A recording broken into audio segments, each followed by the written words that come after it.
Okay, so welcome everyone.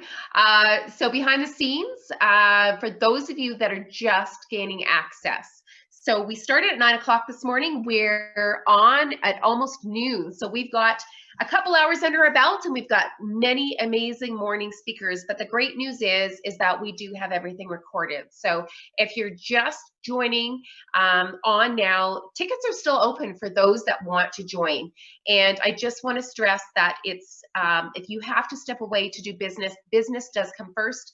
We know that I've laid out the ground rules that we have so many incredible speakers. We can't expect you to sit here for the entire time. You're going to definitely want to tune in for our next guest, Jill Sinclair. She's in the house, in the waiting room. Jill, we're almost ready to let you in. We can see you dancing up the storm in the back. But I just want to say that don't worry about anything that you might have missed, because we are going to be able to offer that replay for you. So anything that you've paid for with your pass, whether you even join on day 2 in the last hour, if you bought a pass, you get the full 2-day summit. So no stress. Go about business. Make sure you carve out those spots to listen to some incredible speakers. And of course, we have Jill Sinclair in the house. She is the founder of the Hustler Sophisticate. I just love saying that word hustler, because I tell everybody that my middle name is actually Monica Hustler Kretschmer, because I constantly go. You're the author, speaker coach, and you're here to talk about how to flush out your shit or AK excuses once and for all. Super excited. Let me just welcome Jill to the stage. And are you already live? You are live. Great. You're already in. So Jill, let me give you a little bit more of an intro. You are also a sought after keynote TEDx speaker, which is super cool, because you change people's lives by changing their limits. Jill is a catalyst for real, tangible, actionable change, and she opens up the possibilities for people to step into the brilliance. And I can see you standing there ready to go. So Jill, it is my absolute pleasure to welcome you. So my dear, you have the stage. Thank you so much. So it's 2011 and I'm standing in an empty rented condo. I've got no furniture. I've got no chairs, no couch, no bed. I got nothing. I have a pillow in the bedroom that I'm laying on the floor. So I go over to the fridge, open that up, and all that's in there is a bottle of ketchup, you know, with the crusty bits on the edge. So then I go over to the cabinet, open that up. All that's in there are boxes of dried pasta. How did I get into this mess? I don't know. And then my phone rings. Shit, it's my landlord. Jill, your rent's past due, and if you don't pay that and the current due by the end of the month, you're going to be evicted. Shit. I am at the end of my rope. I collapse completely on the floor. I've got no one to turn to, no one to help me. I've got nothing. I'm facing divorce and I'm facing bankruptcy. And I've even tried to apply for over 120 jobs and I got no responses. And I thought I was qualified for something, anything, but I've got nothing. And as the tears are just pouring down my face, I realized that I've got to make a change. I can't keep on this way. I can't keep on with all this negativity in my head because I can't move myself forward. And before I realized it, my hands, they just started going to the ceiling. And I said, I am worthy. I am enough. I will get through this. And I don't even believe what I'm saying, but I keep saying it. I am worthy. I am enough. I will get through this. And then all of a sudden, I'm overcome with such a sense of gratitude. I realized right then that I'm alive. I didn't pick a bridge and end it all. I've got hands, I've got feet. I mean, I've got a roof over my head, at least for the next 2 weeks. And I've got pasta in the cupboard and I'm not gluten-free. So I'm ahead of the game right now. And once I changed my mindset, once I changed that negativity, everything changed for me. So the next day, as I'm coming back from one of my free runs, because that's free, I run into a guy I know when I'm cooling down. And he says, Jill, we needed someone to help us with this public relations contract. Do you know of anyone? Yeah, buddy, me. I can help you. When do you need me?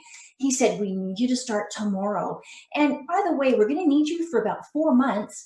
And are you okay if we get you on the 2-week pay cycle just to make it easier for us? Yeah, I'm okay with that. So you see, as soon as my mindset changed, everything changed because I stopped playing with my poo. I stopped thinking and believing all the negativity, and I took charge of my life. Because you see, shit happens. Sometimes it's really big shit, and sometimes it's small day-to-day shit. But when shit happens, what we have to do is 2 things. We're either going to Teflon that off, you know, like those old fry pans, the non-stick, Teflon it off and flush that in the toilet, or we're going to play with it. Listen to this story. Picture this. You've got a friend and they are such a complainer. They complain about everything, their spouse, their house, whatever it is, always complaining. And you are such a good friend that you're always listening to them. So the next week you go and see them, and guess what? They're complaining about the same thing. So now they're playing with their poo. And I know some of you are picturing this right now. Playing with your poo, that's pretty gross. But now, instead of just being a listener, you have become an active participant because you're helping them to play with their poo. So the third time comes and you're at their house and they're still playing with that same shit they've been playing with. So now, what's your choice? What are you going to do? Are you going to help them continue to play with their poo? Or are you going to tell them to Teflon that shit off and flush it? Because enough is enough. Enough of this enabling them in this negative mindset and wallowing away with this. Tell them to flush their shit and move on. Now, what about us? Do we have shit? You bet we do. In order for us to be as tough as Teflon and brush that off and flush it, there's 3 things that we need to look at. First of all, we need to look at recognizing our excuses. So I'm going to give you some hand signals here. We recognize our excuses, we change our mindset, and then we create an action, a plan. So when we're recognizing our excuses, now what are our excuses? I don't have time. That's a big old bullshit. Everyone has time. It's how you're choosing to use that time. Are you choosing to use that time for what you truly want? Or are you choosing to do something different? I have a client and he said, this was a while ago, he said, Jill, I just don't have the time. Bullshit. I saw a bunch of posts of you on the golf course. So do you really not have the time? Or are you choosing not to make the time? Now, what about the excuse? I've never done it before. So here I am, 2007. I'm a brand new realtor and I'm a part of every kind of networking event that you can imagine. So the first event we have is a huge Christmas party. So I'm over in the corner and I'm talking with some people, and all of a sudden the MC comes running at me. She shoves the mic in my face and she's like, Jill, you've got to take the mic. Me? Take the mic? I've never spoken into mic before, let alone emceed anything. So I am just sweating bullets. I don't know what to do. She's like, Jill, you've got to. You're the only one who knows the program. So I took the mic. I stepped up and I took the mic. And guess what? I did it. Now, I wasn't Ricky Gervais and I certainly wasn't Ellen, but I stepped into myself and I took the mic. So if I was wallowing in my thought process of my excuses of I've never done it before and step back, no, I stepped into it, recognized my excuses and dusted those off just like Teflon, flushed that shit. And ever since then, I've taken the mic. Surprise, surprise. So when we're looking at ourselves, what we have to think of, what excuses are you letting hold you back? Because it really is all about the mindset as well, which is our number 2.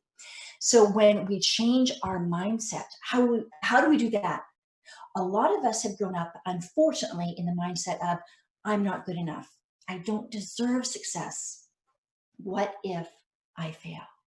Now, the more we focus on something, the more likely it's going to happen. So when we're going to focus on what if I fail, guess what? We're going to likely fail.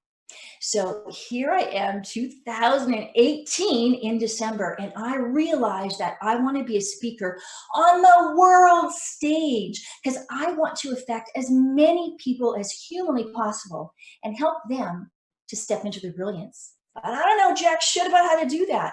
Do I get a speaker agent? Do I ask to speak on other people's stages? How do I do this? All I know is I'm impatient as hell. So I created my own speaker series, Hustler Sophisticate Speaker Series. And the first co-guest that I had on this was Ryan Serhant, the star of $1 Million Listing New York. Because I thought, you know what, if I'm going to go big, I'm going to go big. So I secured Ryan, I got the location, and I literally jumped in the deep end. And then I realized, I don't know what the hell I'm doing. What if I fail? You know, people are counting on me. I've chosen the date, the venue, Ryan's coming, and I don't know how to sell tickets. I don't know how to promote this. I don't know how to get sponsors on board. I don't know what I'm doing, but I realized I've got to move forward with this. So I'll never forget this. I had my first meeting with my first sponsor. And I'm so excited about this Hustler Sophisticate movement where we're enabling people to step into their brilliance and look at the possibilities. And I'm thinking, oh, wow. And so I'm sharing this with his sponsor, and he's getting so excited about this as well. And he signed on the dotted line in our first meeting. Right then, I knew I'm made for this. So now if I was wallowing in the what if I fail, poor me, I would have failed. I needed to get into action. So when we think of all those excuses and the mindset that we have of not being good enough, well, you know what? That's just a story you have in your head. You are able to control your mindset. You control it. You replace that negativity with something that is positive. Now, once you do that, you think about, how am I going to feel? How am I going to feel when I sell out my first ever speaker series? Which I did, by the way, and it was amazing. And people were coming from all over North America for this. And I realized I stepped into my brilliance and I allowed my possibilities to come forward for me.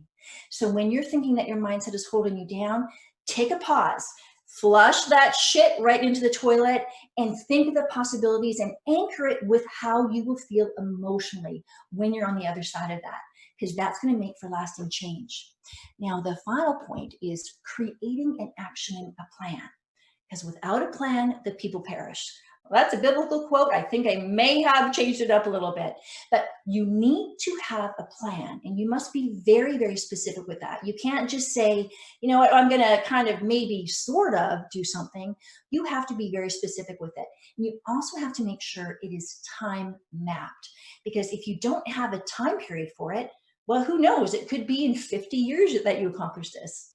So years ago, I'm in my early 20s, and I am in the fitness industry. Now, I'm a fitness instructor, a personal trainer, as well as a fitness center manager. Now, that's a lot of responsibility. And I'm working over 16 hours a day. I'm exhausted. And there's a woman I know, and she is in radio ad sales. She is crushing it. Well, you know what? I want a piece of what she's got. I need to get into this industry. So how am I going to do that? I had to hatch a plan. So what I realized as I looked this up is that there is an industry-wide media event. I'm going to crash that. So I figure out when it is, I put on my best closer outfit, and out the door I go. So as soon as I get to this huge ballroom auditorium, there's hundreds and hundreds of media people there, radio, television, print, every kind of media. And I'm having a holy shit, what the hell am I doing moment. So I book it over to the washroom to give myself a pep talk. I get in the washroom, I'm looking at myself. I'm like, okay, Jill, you can do this. You got this. You are worthy. You are enough. Go crush it. And then I wipe off my armpits with paper towel. And then I head out to all the group that's out there. Now, of course, everyone is gathered around the bar because, you know, that's what we humans tend to do. And as I'm speaking with these people and they're asking me, Jill, we haven't seen you before. What station are you with? And I said, well, I'm not with the station yet.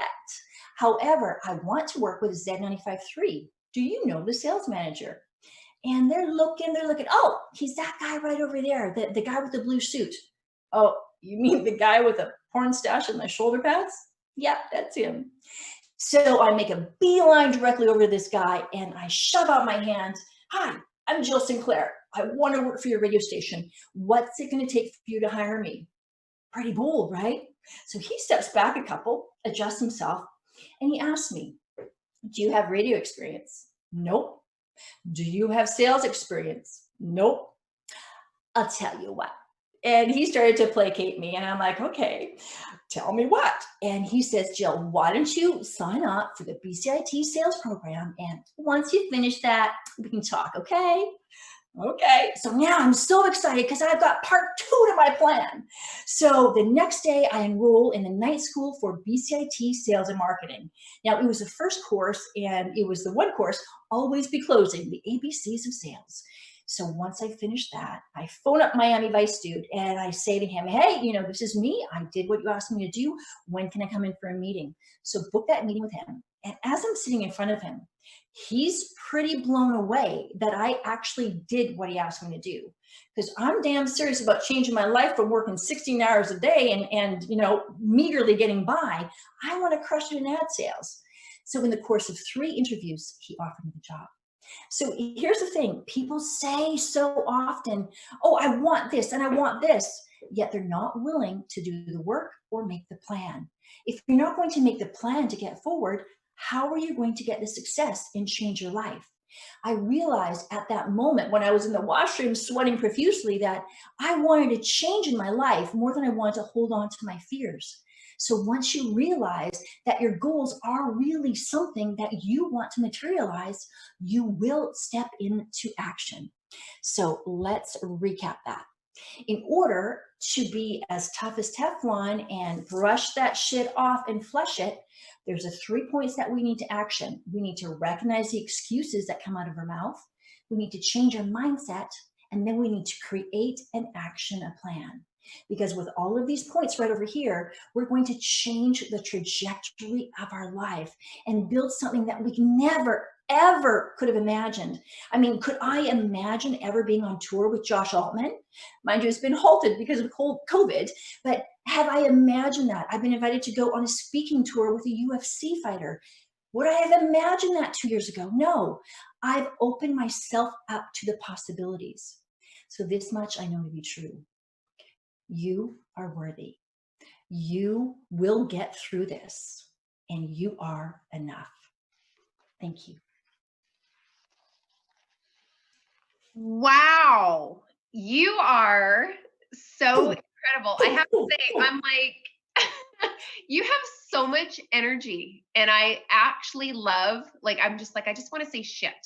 Like sometimes you just want to say it, like you just enough. Yeah. So Jill, I've got so many nuggets of wisdom. I'm sitting here writing down. I love what you said at the very end. It's just like open up the possibilities.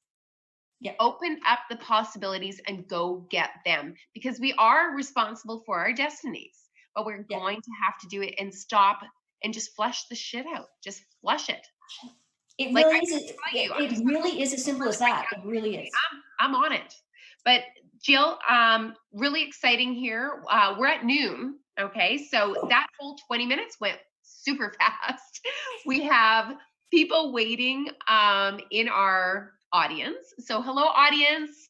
I've just put everything in the chat box. We have something really exciting. So Jill, you have said, let's do laser coaching with the participants. Now, I don't want everybody to be shy.